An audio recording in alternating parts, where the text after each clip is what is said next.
भारत एक ऐसा देश जहां करोड़ों सपने पलते हैं, जहां हर कोने से एक कहानी उठती है।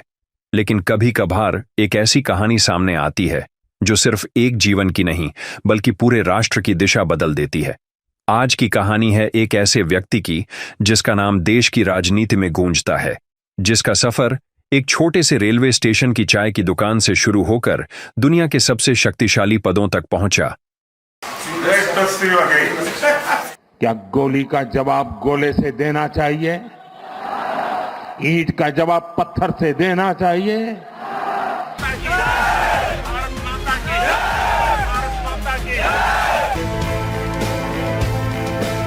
यह कहानी है नरेंद्र दामोदर दास मोदी की। लेकिन यह सिर्फ सफलता की कहानी नहीं है, यह संघर्ष, विवाद, रहस्य और अटूट दृढ़ संकल्प की गाथा है। तैयार हैं इस अविश्वसनीय यात्रा के लिए? 17 सितंबर 1950 गुजरात के एक छोटे से शहर वडनगर में माननीय नरेंद्र मोदी जी का जन्म हुआ। पिता दामोदर दास मूलचंद मोदी रेलवे स्टेशन पर चाय बेचते थे। मां हीराबेन घर संभालती थीं। 6 बच्चों में तीसरे नरेंद्र। यहीं से शुरू हुई एक असाधारण यात्रा की पहली सीढ़ी थी।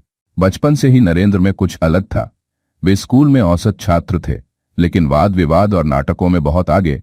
उनकी दिलचस्पी साहित्य और धार्मिक ग्रंथों में थी। कहते हैं वे बचपन में साधु संतों की सेवा करना पसंद करते थे। नरेंद्र भी कम उम्र से ही परिवार की मदद करते थे। भाई के साथ वडनगर रेलवे स्टेशन पर चाय बेचना उनकी दिनचर्या का हिस्सा था। उनकी औपचारिक शिक्षा वडनगर में ही हुई। उन्होंने वडनगर के ही भगवताचार्य नारायणाचार्य हाई स्कूल से पढ़ाई की। उनकी रुचि दर्शन, इतिहास और धर्म में गहराई से थी। किशोरावस्था में ही उनका झुकाव आध्यात्मिकता की तरफ हुआ।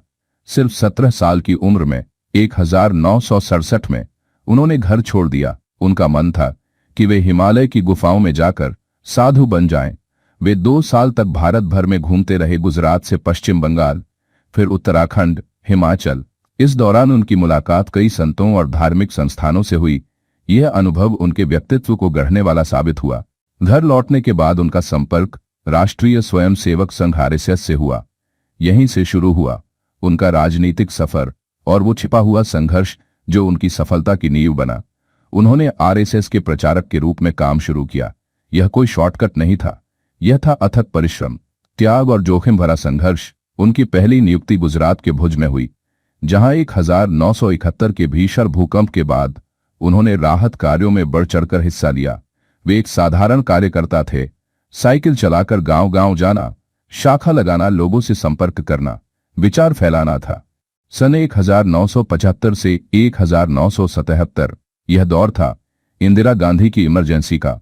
लोकतंत्र गायब था। विपक्षी नेताओं को जेल में ठूंस दिया गया था। ऐसे में आरएसएस पर प्रतिबंध लगा दिया गया। यह वह समय था जब नरेंद्र मोदी का छिपा संघर्ष चरम पर था। वे गुपचुप तरीके से भूमिगत रहकर काम करते थे। भेष बदलना, रातों रात सफर करना, सरकारी दमन से बचते हुए पर्चे बांटना, संगठन को जिंदा रखना, ये सब एक युवा प्रचारक के लिए जानलेवा खेल था। इसी संघर्ष ने उनमें धैर्य, रणनीतिक सोच और जोखिम उठाने की क्षमता विकसित की थी। सन 2001 गुजरात में भयंकर भूकंप हो गया था। तत्कालीन मुख्यमंत्री केशुभाई पटेल की सेहत खराब। पार्टी को एक मजबूत नेतृत्व की जरूरत। नरेंद्र मोदी जी को गुजरात का मुख्यमंत्री बनाया गया। लेकिन कुछ ही महीनों बाद उनके जीवन और राजनीति का सबसे काला अध्याय लिखा गया, गोधरा कांड और उसके बाद के सांप्रदायिक दंगे भर के। फरवरी 2002 गोधरा में साबरमती एक्सप्रेस में आग लगने से कई कार सेवकों की मौत हो गई थी। इसके बाद पूरे गुजरात में भीषण सांप्रदायिक हिंसा भड़क उठी। सैकड़ों लोग मारे गए, लाखों बेघर हुए। मोदी सरकार पर दंगों को नियंत्रित करने में विफल रहने और यहां तक कि उकसाने का आरोप लगा। यह वह विवाद है। मोदी जी को अंतर्राष्ट्रीय स्तर पर एक विभाजनकारी नेता के रूप में चिन्हित किया। अमेरिका ने उन पर वीजा प्रतिबंध लगा दिया। देश भर में उनकी कड़ी आलोचना हुई। सुप्रीम कोर्ट ने विशेष जांच दल एसआईटी गठित की।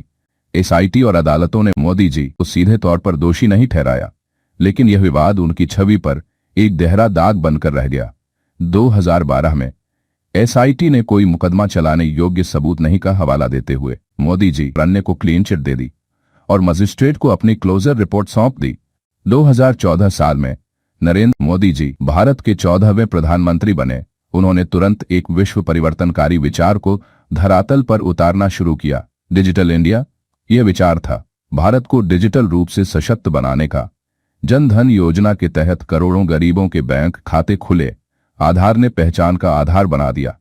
लेकिन असली क्रांति थी यूपीआई यूनिफाइड पेमेंट्स इंटरफेस की एक साधारण क्यूआर कोड से पल भर में लेन देन।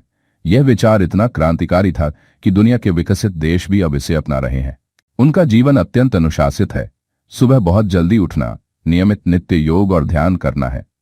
उन्होंने योग को विश्व स्तर पर लोकप्रिय बनाने में अहम भूमिका निभाई। उनका खान पान सादा और शाकाहारी है। वे उपवास रखते हैं। प्रधानमंत्री आवास में भी उनका जीवन एक साधु की तरह सादगी भरा बताया जाता है। यही सादगी और आत्मानुशासन उन्हें लगातार ऊर्जावान बनाए रखता है। हर महान व्यक्ति के पीछे एक गुरु होता है। नरेंद्र मोदी जी के जीवन में भी ऐसा ही एक व्यक्ति था, लक्ष्मणराव इनामदार, जिन्हें वे वकील साहब कहकर बुलाते थे।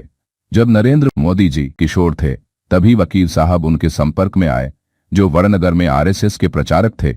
वे मोदी जी के स्कूल के पास रहते थे। इनामदार युवा नरेंद्र में कुछ खास देखा। उन्होंने न सिर्फ उन्हें आरएसएस के विचारों से परिचित कराया, बल्कि उनके व्यक्तित्व को गढ़ने में अहम भूमिका निभाई। उन्होंने मोदी जी को पढ़ने के लिए प्रेरित किया, उनके भाषण कौशल को निखारा। उनने अनुशासन और राष्ट्र सेवा का भाव भरा। जब मोदी जी घर छोड़ा तो उनके पास वकील साहब का ही पता था। वे ही थे जिन्होंने मोदी जी को आरएसएस के प्रचारक के रूप में औपचारिक रूप से जोड़ा और उनके शुरुआती राजनीतिक करियर में मार्गदर्शन किया। नरेंद्र मोदी जी का सफर चाय वाले से प्रधानमंत्री तक का है। यह संघर्ष, विवाद, कुशल रणनीति, अटूट इच्छा शक्ति और एक अद्भुत व्यक्तिगत अनुशासन की कहानी है। उन्होंने देश को बदलने का दावा किया और निस्संदेह उन्होंने कई क्षेत्रों में परिवर्तन लाए, खासकर डिजिटल क्रांति और वैश्विक पहचान के मामले में।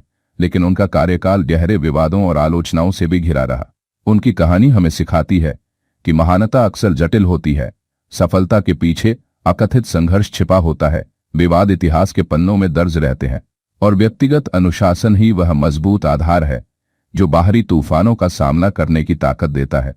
नरेंद्र मोदी जी एक नाम, एक विचार, एक विवाद और एक ऐसी यात्रा जो भारत के भविष्य को आकार दे रही है। यह यात्रा अभी जारी है। हम हमेशा आदरणीय नरेंद्र मोदी जी द्वारा किए गए बहुत से महान कार्यों को देखने के लिए उत्सुक रहेंगे। कृपया इस वीडियो को लाइक और शेयर करें और नीचे दिए गए लिंक पर क्लिक करें और मेरा चैनल को सब्सक्राइब करना मत भूलो। धन्यवाद।